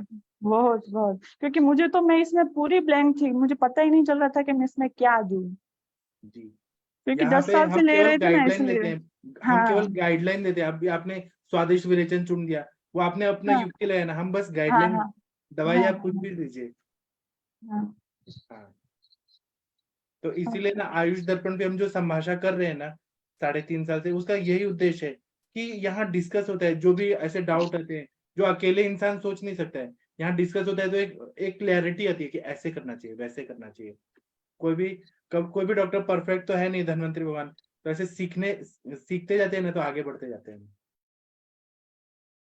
जी ठीक है, और किसी को कोई केस पूछना है, बताना है तो बताइए, पूछिए। ये प्लेटफॉर्म आप सभी लोगों का है। डॉक्टर अनुराग कुमार जी कोई केस पूछिए, सुरेंद्र कुमार जी, शशि तिवारी मैम, विनीता मैम, कुछ केस पूछे, नहीं तो मैं बताऊंगा, मैं कुछ पढ़ाऊंगा फिर। किसी को नहीं बोलना तो अभी आपको मेरा सुनना पड़ेगा। प्रवीण जी कुछ बोलना चाहते हैं आप? नहीं, तो मेरा सुनिए आप। जब हम मांस धातु का पढ़ते हैं अपने ग्रंथों में, तो इसमें मांस दुष्टि के लक्षण बहुत सारे बताए हैं मांस धातु के। तो उसमें एक चीज बताया कि अधिमांस, है ना। अधिमांस का मतलब क्या है कि एक्सेस ग्रोथ ऑफ मांस धातु। तो इसी से सिनोनिम्स क्या है, इसके पर्यायवाची शब्द क्या बताए, तो ऐसा बताया है कि मांस पिंड हो जाता है शरीर में, मांसोपचय होता है, फिर मांस प्रदोषज विकार होते हैं, फिर ऐसे बहुत सारे चीज बताए उसी में। और ये होता क्यों है, तो धातु वैषम्य की वजह से मांस वृद्धि होती है। अष्टांग हृदय सूत्र स्थान 11 चैप्टर में 10 नंबर का श्लोक में बताया कि मांस की वृद्धि हो जाती है कहीं कहीं, या फिर मेदो धातु की वृद्धि होती है। अगर मांस व स्त्रोतस के विकार देखेंगे, तो अगर मांस बहुत ज्यादा बढ़ गया, अधिमांस है लेकिन वो एक एक सेल के हिसाब से देखें तो वो अर्बुद का शक्ल ले लेता है, अर्बुद बन जाता है, या फिर रक्तार्बुद बन जाता है। और रक्तार्बुद एलोपैथी में क्या बोलते हैं, रक्तार्बुद है तो वो बिनाइन ट्यूमर होगा या मैलिग्नेंट ट्यूमर होगा। आयुर्वेद ने उसको रक्तार्बुद शब्द बोला है, वो साध्य या असाध्य ऐसा बताया। और साध्य के क्या सिम्टम है, असाध्य के क्या सिम्टम है, ये हमारे ग्रंथों में एकदम वैसे ही मैच होता है। उसी तरह से मेदो व स्त्रोतस में विकार है और अधिमांस ऐसा हो रहा है, तो कफज प्रमेह ये चीज होता है जो मेद धातु में जाके कफज प्रमेह कर देता है। ठीक है, अगर किसी को कुछ मुझे इंटरप्ट करना है तो कर सकते हैं। इसी तरह से छेद, तो स्प्लिटिंग ऑफ फ्लैश, तो ये जो बताया ना कि मांस धातु को छेदन क्रिया किया जाता है जब शस्त्र कर्म करते हैं, तो उसको अवधारण शब्द बोला है, दारण शब्द बोला है। और ये छेदन होता जो है मांस धातु में, वो किसी और चीज से भी होता है, शस्त्र से जैसे होता है वैसे ही बताया है कि जो पैतिक कीटक विष होता है उसकी वजह से मांस धारण या छेदन ऐसे सिम्टम्स आते हैं। या फिर दंश पीड़िका, अगर किसी ने काट दिया, कोई कीड़े ने काट दिया तो वहां पे छेदन ये सिम्टम दिखता है। या फिर विष युक्त कोई चीजों से अगर हमने अभ्यंग किया, कोई ऐसे तेल है या कोई मेडिसिन है जिसमें विष डाला हुआ है, और पहले के जमाने में बहुत सारे विष कन्या वगैरह आती थी, तो वो जब करते थे तो स्किन जो है वो स्प्लिट हो जाता था पूरा, ऐसा शब्द बताया है। अगर अधिमांसीय सिम्टम है रक्त व स्त्रोतस के विकारों में, तो विसर्प का उपद्रव, ऐसा ये शब्द बताया है। इसी तरह से कोथ शब्द है मांस धातु के लिए, कोथ शब्द मतलब प्यूट्रिफैक्शन, जहां पे सड़न होती है, तो इसके लिए क्या शब्द और पर्याय शब्द बोले हैं, जहां पे कोथ होता है, कोथ मतलब सड़ना, तो क्लेदन, उष्णता, और शात शब्द बोले मांस शात। तो यहाँ पे बताया है कि दोषों का वैषम्य होता है, तो मांस में पित्त का कोप होने की वजह से कोथ होने लगता है। अगर मतलब मांस धातु में बहुत ज्यादा पित्त का प्रकोप हो गया, पित्त से वो पकाने लगता है, तो वहां पे कोथ होने लगता है। आहार वैषम्य में बताया है कि लवण रस का अति योग अगर किसी ने किया, बहुत ज्यादा नमक खा रहे हैं, बहुत ज्यादा ओवर ईटिंग ऑफ सॉल्ट, तो उसकी वजह से शरीर में प्यूट्री, क्योंकि नमक जो होता है ना वो पानी को खींचता है बहुत ज्यादा। आप टेबल पे नमक रखिए और थोड़ा पानी रख दीजिए, वो पूरा पानी को एब्जॉर्ब कर लेता है। तो जो लोग ज्यादा नमक खाते हैं ना उनके शरीर में सड़न ज्यादा होने लगती है। इसी तरह से चिकित्सा वैषम्य में बताया है कि आम शोषक छेद, आमाशय का छेद होता है ना, तो उसमें भी कोथ होता है। अगर आमाशय में किसी न किसी तरह से अगर छेदन हो गया तो वहां पर भी कोथ होने लगता है। इसी तरह से मंडली विष, मंडली सर्प जो रहता है, अगर उसने काट दिया तो वहां पे कोथ होने लगता है, ये टिपिकल सिम्टम बताया। इसी तरह से जब हम विद्ध कर्म करते हैं तो कोई भी ऐसा हमारा इंस्ट्रूमेंट है जिसमें विष लगा हुआ है, उससे अगर हमने दग्ध किया और ये विद्ध किया विद्ध कर्म, तो उससे भी कोथ होने लगता है। इसी तरह से रक्तवास स्त्रोतस के विकारों में कर्दम विसर्प जो बताया है उसमें भी कोथ होने लगता है। इसी तरह से कोथ शब्द कहाँ बोला है, मांस धातु का कोथ शब्द जहां सड़न होती है तो असाध्य वातरक्त में ऐसा सिम्टम्स बताया है। इसी तरह से सन्निपातज विसर्प जो रहता है, जो तीनों दोषों की वजह से होता है, सन्निपातज विसर्प में भी विसर्प हर्पिस, उसमें भी कोथ होने लगता है। इसी तरह से मांस पाक होता है, जहां पे मांस धातु का पाक होने लगता है, धातु पाक होने लगता है, वहां पे भी कोथ होता है। इसी तरह से मेदोवस्त्रोतस के विकारों में देखा होगा कि प्रमेह रोग का अरिष्ट जब होता है, मतलब कोई भी डायबिटिक वुंड से मरने वाला है पेशेंट, तो उसके बॉडी में कोथ होने लगता है, पूरा सड़न होने लगता है बहुत ज्यादा। मेरे पास एक पेशेंट आ रहे थे तो उन्होंने बताया कि उनके एक रिलेटिव थे, वो बहुत ज्यादा अल्कोहल पीते थे और उनका शुगर लेवल बहुत ज्यादा रहता था, इंसुलिन लेने के बाद भी वो कंट्रोल नहीं होता था। तो उनका जो बॉडी है ना वो पूरा सड़ गया, इतना ज्यादा डायबिटिक वुंड हो गए, पूरा शरीर में सारा स्किन निकल गया, पूरा सड़ गया। तो पूरा डॉक्टर ने ड्रेसिंग किया, पूरा पट्टी पट्टी बांध दिया, तब भी सड़न, वहां से भी पानी निकल रहा था। तो ये जो बताया ना प्रमेह का अरिष्ट, प्रमेह पीड़िका के बाद ये आगे आगे की स्टेज अरिष्ट लक्षण होता है, जहां कोथ होने लगता है। इसी तरह से प्रमेह पीड़िका का उपद्रव के रूप में भी मांस धातु का कोथ होता है, कॉम्प्लिकेशन ऑफ प्रमेह डायबिटिक वुंड। इसी तरह से कंठ रोग है विदारी, विदारी नाम का कंठ रोग है, उसमें भी कोथ शब्द बोला है। इसी तरह से शुद्र रोग में तिलकालक नाम का जो व्याधि है उसके आगे की स्टेज में कोथ होने लगता है। शुक्रवार स्त्रोतस में बताया है कि असाध्य उपदंश नाम की व्याधि होती है, जो सेक्सुअली ट्रांसमिटेड डिजीज उपदंश, उसमें भी सिफिलिस जो बोलते हैं उसमें भी कोथ ये शब्द बोला है। अगर अब फिर ठीक है, मांस धातु का ये हो गया कोथ। अब मांस क्षय जो होता है वो कहाँ कहाँ होता है, मस्कुलर वेस्टिंग ऑफ मसल, ये कहाँ होता है, तो इसके लिए शब्द बोला है परिशोष, परिक्षेण, शोष, वित्ती भाव, ऐसा बोला है। तो अस्थिगत वात कोप जब होता है, अस्थि धातु में वायु का प्रकोप बहुत ज्यादा हो गया तो मांस क्षय होने लगता है। मज्जागत वात का प्रकोप होता है तब मांस क्षय होता है। जब धातुओं में ओज क्षय बहुत ज्यादा होता है, धातु बहुत ज्यादा शुक्र निकल रहा है, ओज का क्षय हो रहा है, तब भी मांस क्षय होता है। इसी तरह से तिक्त रस का अति योग अगर किसी ने किया तो उससे भी मांस क्षय होता है। या फिर अभिघात हो गया, मांसव स्त्रोतस में विद्ध हो गया या अभिघात हो गया, मर्म प्रदेश में लग गया, वैकल्य कर मर्म में लग गया, तो वहां पर भी मांस क्षय होता है। या विषलग्न मर्म विद्ध में भी होता है। या फिर दूषी विष का सेवन अगर कर लिया तो मांस क्षय होता है। या फिर प्राणवत स्त्रोतस के विकारों में मांस क्षय होता है, जैसे कि क्षयज कास, राजयक्ष्मा के पूर्व रूप में मांस क्षय होता है। शुक्र क्षयज शोष जो रहता है, शुक्र के क्षय से शोष रोग होता है, उसमें मांस क्षय होता है। असाध्य राजयक्ष्मा में भी मांस क्षय होता है। उसी तरह से उदकवत स्त्रोतस में देखेंगे मांस क्षय कहाँ कहाँ होता है, तो असाध्य अतिसार जो होता है, पेशेंट को इतना लूज मोशन हो रहा है, इतना हो रहा है, असाध्य है वहां पर भी मांस क्षय होता है। और मांस क्षय मतलब वेट लॉस बहुत ज्यादा होता है। इसी तरह से रसवत स्त्रोतस के विकार में ज्वर का अरिष्ट अगर हुआ, मतलब ऐसा फीवर है कि अब वो पेशेंट मरने ही वाला है, अरिष्ट है, तो उसका मांस क्षय होगा ही होगा। इसी तरह से रक्तवत स्त्रोतस के विकारों में देखेंगे तो व्रण के उपद्रव में, व्रण इतना ज्यादा फैल गया है, व्रण ऐसा वुंड हो गया है तो मांस क्षय होता है। या व्रण का अरिष्ट अगर आ गया बॉडी में, अरिष्ट का मतलब क्या है, हमारे इंद्रिय स्थान में क्या बताया कि आत्मा, इंद्रिय, मन और शरीर, इनका जो संयोग है, समवाय संबंध से जो जुड़ा है, वो संयोग टूटने लगता है और पेशेंट को मृत्यु सूचक कुछ लक्षण आने लगते हैं, तो ये मांस क्षय होता है, जहां पे व्रण का अरिष्ट होने लगता है, शरीर में बॉडी का फंक्शन है वो बिगड़ने लगता है, तो उसको अरिष्ट बोलते हैं।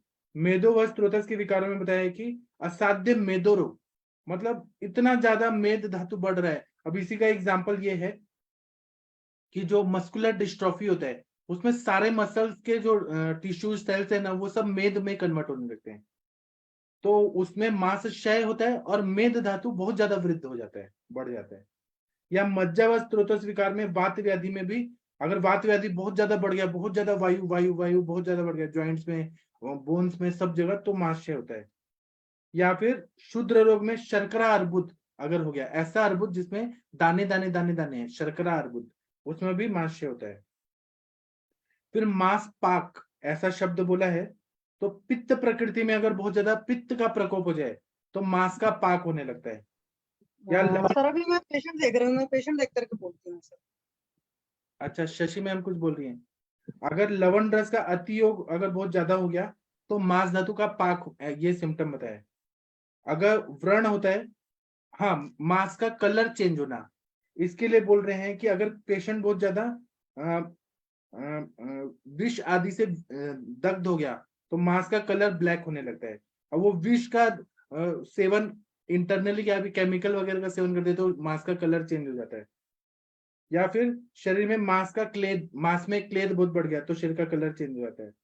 इसी तरह से संवेदना शब्द बोला है मांस धातु के साथ, तो अगर बहुत ज्यादा विदाह हो रहा है, बर्निंग सेंसेशन हो रहा है, तो वो तो अलग अलग हेतु बताइए कि मांस में क्यों जलन हो रही है। उसका पित्त का प्रकोप हो सकता है, आहार वैषम्य हो सकता है, अम्ल रस का, कटु रस का अति सेवन किया तो उसकी वजह से विदाह, ये शब्द बोला है। ये मांस धातु से रिलेटेड जो चीज बताया है वो मैंने आपको शेयर किया। आप लोगों को मैं जो बताया उससे कुछ यूज हुआ है क्या? ये हमारा हेतु लिंग औषध कोश है, उससे मैं कुछ कुछ बताता हूँ रोज। बाकी आप लोग कुछ बोलना चाहेंगे? जागीर सिंह जी कुछ बोलना चाहते हैं तो बोलिए, किसी ने हैंड रेज किया है। हाँ, परवीन कश्यप जी बोलिए सर। डॉक्टर परवीन कश्यप जी। प्रणाम सर। हाँ प्रणाम सर, बोलिए। सर इसमें जब नमक का अतियोग हो गया हाँ, तो क्या सर हम आगे ट्रीटमेंट के लिए नमक बिल्कुल बंद ट्रीटमेंट के करवाना लिए पड़ेगा? हमारे सर बोलते हैं, जैसे सोरियासिस का बीमारी होता है जिसमें जी पूरा सर। स्किन खराब हो गया है, मांस धातु में पूरा बहुत ज्यादा नमक है, सोरियासिस हो गया है, तो हमारे सर बोलते हैं कि अब नमक कैसे निकालेंगे, एक एक सेलुलर लेवल तक क्लेद गया है और मांस धातु को सड़ा रहा है, तो हम क्या करेंगे, तो हरितकी का सेवन कराएंगे, क्योंकि हरितकी में नमक नहीं होता और वो रसायन भी है। तो हमारे सर रात को हरितकी खिलाते हैं तो उससे अच्छे से पेट साफ होता है और वो कषाय रसात्मक है, क्लेद को सुखाता है और हरितकी में बहुत सारे गुण है, इसलिए हरितकी का सेवन कराना चाहिए। वो भी 3 महीने से ज्यादा नहीं तो रुक्षता आती है। जी सर। तो वो क्या, षड रसाभ्यास बल करा, जब लवण अपने आप शरीर में है और आपने 5 रस वाला हरितकी का सेवन कराया तो वो 6 रस हो जाएंगे, वो बल को बढ़ा देता है और सोरियासिस ठीक हो जाता है। और सोरियासिस के लिए हरितकी है भी अच्छा दवाई। सर इसको फिर गाय के घी के साथ भी दे सकते हैं हरितकी को? हाँ जरूर, गाय की घी के साथ दे तो हरितकी का घृत सिद्ध करके तो सालों भर दे सकते हैं, लेकिन आप केवल पाउडर फॉर्म में दे रहे हैं तो आपको 3 महीना के बाद ब्रेक करना पड़ेगा। जी सर। जी। सर ऐसा भी है कि जैसे नमक का अतियोग होने के बाद एक दो पेशेंट के मतलब बाल भी सफेद हो गए, पित्त भी बहुत ज्यादा बढ़ गया। फालित्य पालित्य बोला है सर, उसमें भी हरितकी का सेवन कराना है। और आपको बाल काले करने हैं तो उसके लिए तो बहुत सारे चीज है, आपको मालूम होंगे, लेकिन उसमें ऐसा बोला है कि त्रिफला रसायन, फिर बाल झड़ रहे हैं बहुत ज्यादा तो स्वर्णमालिनी वसंत, नारसिंह रसायन, तिक्तक क्षीर बस्ती, ये सब अच्छा काम करते हैं। जी सर। नारसिंह रसायन से बाल बहुत अच्छे आते हैं, या फिर तिक्तक क्षीर बस्ती या स्वर्णमालिनी वसंत या भृंगराज का तेल, उसका नस से। बाकी आप लोग कुछ बोलिए, कुछ बोलना है क्या? माधुरी मैम कुछ बोलना चाहती है? कोई पेशेंट का डिस्कस करिए। मंगला मैम कुछ बोलिए ऐसे। शशि मैम आप पेशेंट देख रही हैं क्या? सब मैं जरा खाना दे रही हूँ सबको, जरा मेरा बिजी हूँ मैं। क्या बनाई है आप खाने में, हमें बताइए। सर आज गणपति का मोदक बनाया है तो और वो हमें वाल दिखा मिलते सकती है, सर, वो वाल बनते हैं ना गणपति के टाइम, हमें वाल। दिखा सकती है कि वो क्या बनाया, वो हम देखें सर। आपका मोदक दिखाई ना, हमें देखना है गणपति का मोदक। वो गेहूं के आटे का बनता है सर। एक मिनट, एक बार दिखाई ना, देखिए माधुरी मैम के घर चलना है हमें। ऐसा मोदक बनाया है। उसमें क्या डाला है आपने? सर वो सारन डाला है, खोबरा, गुड़, काजू, बादाम और वो सब। तो वो खाने का अभी सबको दे रही हूँ, सब आए हैं तो। क्या बॉईल करके बनाया है, कैसे उकड़ी चाय क्या? सर ये स्टीम करके है और एक फ्राई करके। अच्छा, और हाँ दूसरी क्या बनाया आपने, बाल जो बोल रही है? हाँ, वाल है ना सर, वो सर वो ऐसे सबको खाना परोस रही हूँ, ये ऐसे है वाल सर की, जो ये रहता है ना क्या चीज वाल, होता है, क्या चीज होता है? कड़वे वाल बोलते हैं ना सर, मिलता है ना महाराष्ट्र में कड़वे वाल, वो क्या बोल रही है? दुकान, कड़वे कड़वे बाल क्या वाल होता है? बाल मतलब क्या? सर, वो कड़धान्य का ही टाइप रहता है, पर वो स्पेशली गणपति के लिए बनाते हैं सर, अच्छा ऐसे। अच्छा, ठीक है हाँ, तो फर्स्ट डे के लिए वो रहता है वेजिटेरियन स्पेशल, सब उसका नहीं आपका गणपति भी हमें दिखा सकती है क्या? सर, घर पे नहीं है गणपति, हमारे गांव में रहता है सर, अच्छा गांव के घर में हम लोग स्थापना करते ठीक है ठीक है, तो आप खिला दीजिए जिनको हैं। हाँ, खिलाने मैं को। सास ससुर अभी इंतजार है खाना खिलाने का उसको। ठीक है मैम, ठीक है। हाँ ठीक। देखिए माधुरी मैम ने अपना दिखा दिया कि वो क्या क्या दे रही है। ठीक है, और किसी को कुछ पूछना है? आप लोग भी मोदक बनाते होंगे, खोबरा और वो सूखा नारियल और गुड़ डाल के। ठीक है, किसी को कुछ और पूछना है, बताना है तो बताइए, पूछिए। विनीता मैम, शशि मैम कुछ बोलिए, शक्ति मोहन जी, परवीन कश्यप जी, महाजन सर, सुरेंद्र शर्मा जी। हाँ शक्ति मोहन जी बोलिए सर। सर ये नारसिंह रसाई कौन से फार्मेसी का था? अभी ये मोनिका मैम बता सकते हैं, फार्मेसी वाला तो मुझे नहीं पता। सीताराम फार्मेसी का है। पोर्टकल का भी आता है सर, आयुर्वेदशाला का भी आता है पोर्टकल का। अच्छा अच्छा, ओके। नारसी रसायन थोड़ा ना मक्खन वाला होता है, थोड़ा उसका स्मेल अलग होता है, लेकिन वो बालों के लिए बहुत अच्छा होता है सर। ठीक है, और किसी को कुछ?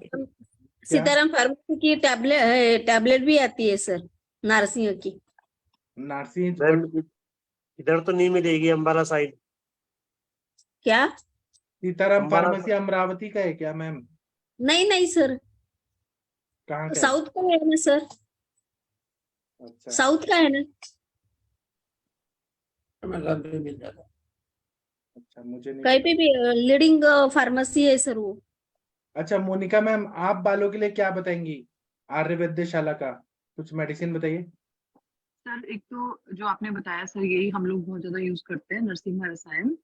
और इसके अलावा सर भृंगराज आसव आता है, वो भी अच्छा काम करता है। सप्तामृत लौह इसमें हम लोग देते हैं। और साथ में सर जैसे भृंगराज तेल का नस्य, और कोई भी ऑयल सर, डिपेंडिंग अपॉन कि आपको क्या चाहिए उसके अंदर, तो महाभृंगराज तेल भी आता है, प्रपोंडरिक आदि तेल भी आता है, मालत्य आदि तेल भी आता है। तो अकॉर्डिंगली हम लोग उसको चेंज करके भी दे देते हैं। और सर इसमें नस्ते भी बहुत अच्छा काम करता है, जैसे आपने बताया ना। तो महाभृंगराज तेल का नस्य सर जो आपसे लिया ना, उसी में उससे लगता नहीं है सर।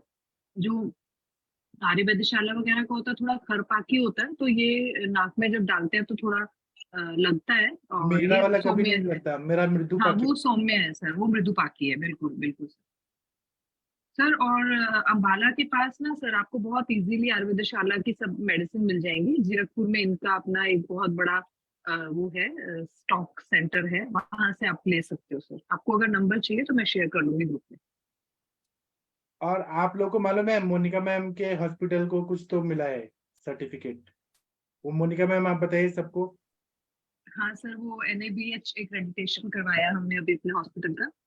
तो इंडोर भी है और पंचकर्मा है, और उसके लिए हमने अभी एक्रेडिटेशन लिया है। तो हमने प्रोसेस शुरू किया था लास्ट अक्टूबर में सर, और फरवरी में सर्विलेंस ऑडिट हुआ था। लेकिन उसके बाद अप्रूवल आने के लिए सर जुलाई एंड में जाके अप्रूवल आया। सो बट अब हम NABH है, तो अभी मेडिक्लेम और CGHS, CCHS और सभी इंश्योरेंस जो पॉलिसीज हैं, उससे पेशेंट्स को लाभ मिल सकता है। तो आपका फरीदाबाद एक नंबर हॉस्पिटल होगा अब तो। हेलो नहीं सर, और लोग भी हैं। जी जी sir.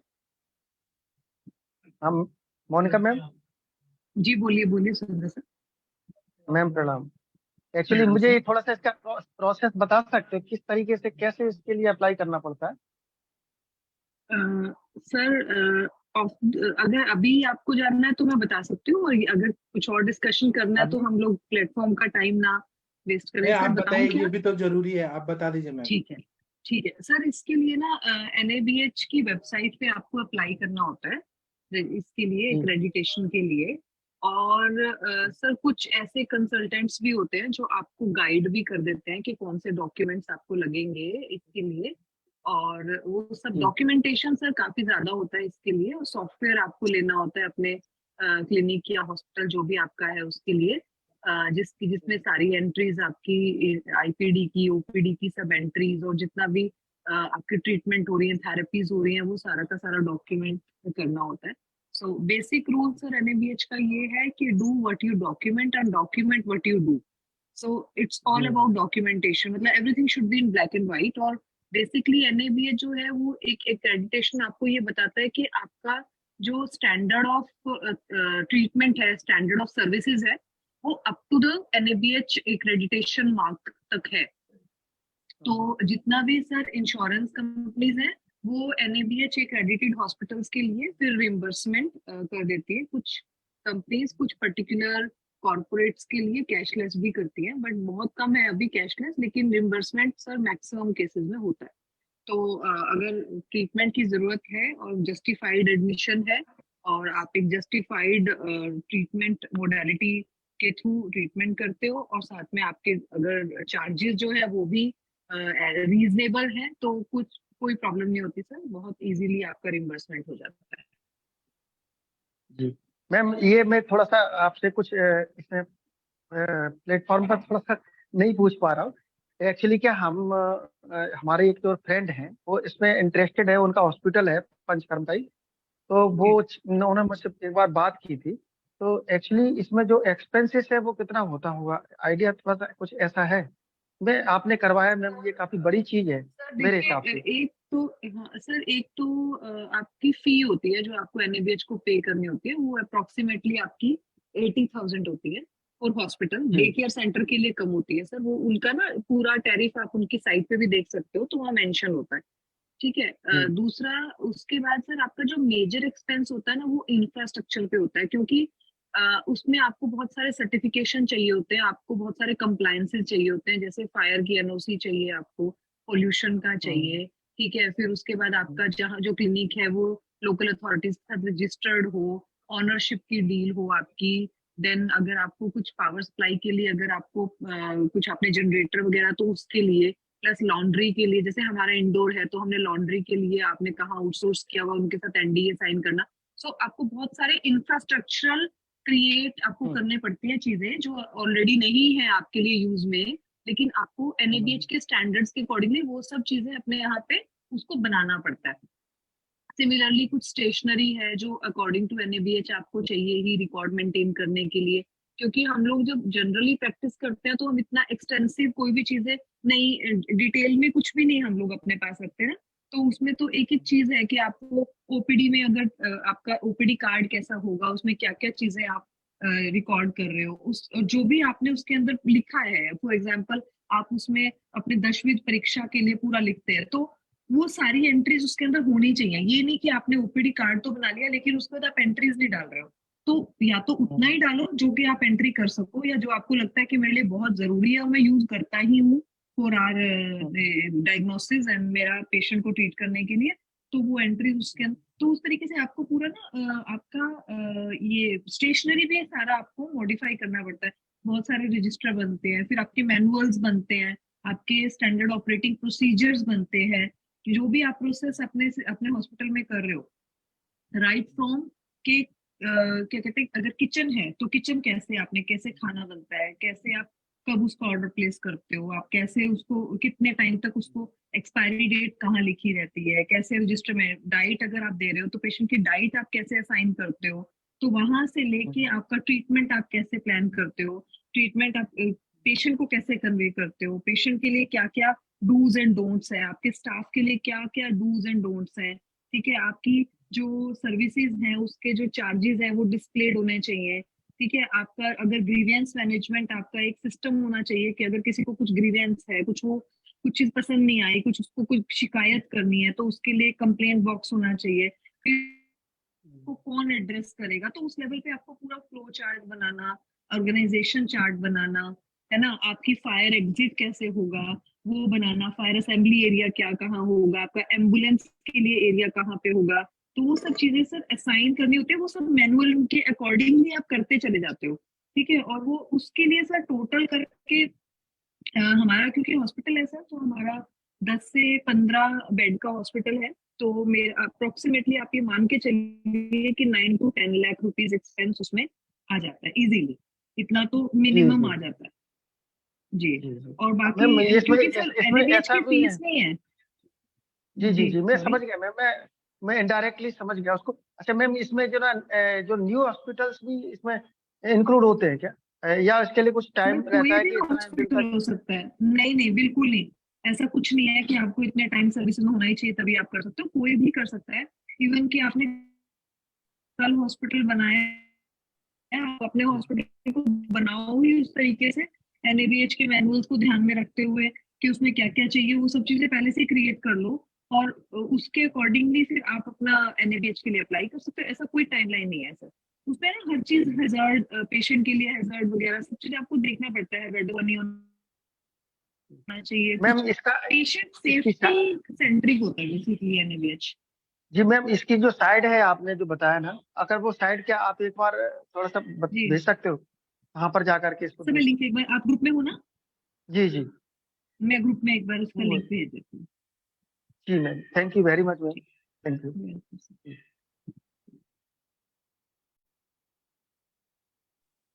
Yes ma'am, good evening. कुछ बोल रहे थे आप मैम? Yes sir. आप खाना खा रही थी? नहीं नहीं सर, एक्चुअल मैं पेशेंट देख रही थी अभी। पेशेंट क्या चीज का पेशेंट आए थे? सर ये जो पेशेंट थे सरदार जी थे, एक्चुअल में इनके हाथ में दर्द होता है शाम को रोज, और सुबह तक फिर वो सबसाइड हो जाता है, तो मेनली अपर आर्म में इनके पेन होता है, और इनको अभी एसिडिटी वगैरह रहती है, और मतलब काफी स्ट्रेस वगैरह इधर अभी, जैसे पंजाब में बाढ़ आई थी तो काफी कुछ नुकसान हो गया था, तो वो है, तो दोनों हाथों में दर्द रहता है। हाथों तो उठ तो जा रहा, तो फ्रोजन शोल्डर वाली टाइप की सिचुएशन नहीं है, बट दोनों हाथ में दर्द हमेशा बना रहता है, शाम के वक्त में बढ़ जाता है, फिर सुबह वो खत्म सा हो जाता है। तो मैंने इनको एक तेल था वो दिया है मालिश के लिए, और इनको मैंने भी ज्यादा दवा नहीं चलाई, हालांकि एसिडिटी वगैरह कुछ नहीं दिया मैंने इनको, रासना सप्तक और सिर्फ 10 मूला रेस्ट अभी चलाया सर, और बुलाया है इनको नशे के लिए। वही चीज है, पेट वगैरह का मैंने पूछा तो बोलते हैं साफ होता है, देखती हूँ मैं इनका क्या है। तो आपको जी एक सर। पेशेंट के लिए कितना टाइम लगता है केस टेकिंग और दवाई देने में? नॉर्मली तो सर अगर जैसे कई बार तो मेरे पास जब पहली बार पेशेंट आता तो मैं उसको 1 घंटे देती हूँ। अब इनको तो मैंने 10 मिनट में ही पूछा है, इसलिए मैंने नेक्स्ट डे बुलाया, मैं देखती हूँ क्या है, क्योंकि अभी कुछ ज्यादा इनका चक्कर नहीं निकला, जैसे पूछा तो बोलते हैं भूख लगने पर ही खाता हूँ, हालांकि दिन में 3-4 बार चाय पीते हैं, तो मैंने बोला है चाय वगैरह कम करिए, और पेट तो बोल रहे हैं साफ होता है, बट अभी इनको स्टिकी स्टूल है, और उसके पहले 5-6 महीने पहले इनको लूज मोशंस वगैरह हुए थे, तो उसको दवा लेकर और इसबगोल और दही वगैरह लेकर के बंद किया था, तो जो मुझे लग रहा है कंडीशन वो आमवात टाइप की है, तो अभी मैं सिंपल से ही चला रही हूँ, अगर नहीं होगा तो फिर बाद में मैं इनको सिंगनाथ गुगुलू वगैरह पर सीधे लाऊंगी, और सुंठी वगैरह पर, काढ़े पर, क्योंकि एसिडिटी तो है ही, और अभी मैंने खाने के लिए बोल दिया कि खिचड़ी दलिया खाइए, घी डाल करके, रोटी वोटी बंद करा दिया है, तो बोल दिया है कि डाइट से अगर चेंज हो जाएगा तो ठीक है, अदरवाइज दवा चलाएंगे। ठीक है। तो अभी सर सिर्फ पेन को सोच करके मैंने लिखा हुआ है, बहुत मतलब अच्छी। मैंने दीपन पाचन और लोमन प्रॉपरली इसमें नहीं लिखा हुआ है, मेरा कहने का कोई मतलब ये बात है। नहीं, उनका दीपन पाचन हो ही रहे ना, हमको तो बात शमन करना है। हाँ वो पता नहीं सर, मतलब क्योंकि दीपन पाचन लोमन के बगैर रिजल्ट आते नहीं है जितना मुझे लगता है। इतना शुरू तो क्या, अभी देखते हैं ना क्या फायदा होता है क्या नहीं। जी सर, थैंक यू ठीक है, सर। मैं अभी कुछ टाइम हो डालूं गया। आपका आंसर? हाँ जी सर। नहीं पता नहीं कौन बोला था। अभी हम सेशन बंद करते हैं, 9:30 हो गया है, अभी आप लोग अच्छा सो जाइए। हाँ सॉरी सर। हाँ, और गणेश चतुर्थी की सबको बहुत बहुत बधाई हो। गणेश भगवान आपके क्लिनिक में आए और आप लोग का क्लिनिक बहुत ज्यादा चले, बहुत ज्यादा चले, सारे पेशेंट ठीक हो जाए आप लोग के हाथ से, ऐसा शुभकामनाएं देते हैं। और अभी सेशन बंद करते हैं। थैंक यू, प्रणाम सभी लोगों को। थैंक यू सर, प्रणाम सर, गुड नाइट सर। प्रणाम sir. Sorry sir, thank you.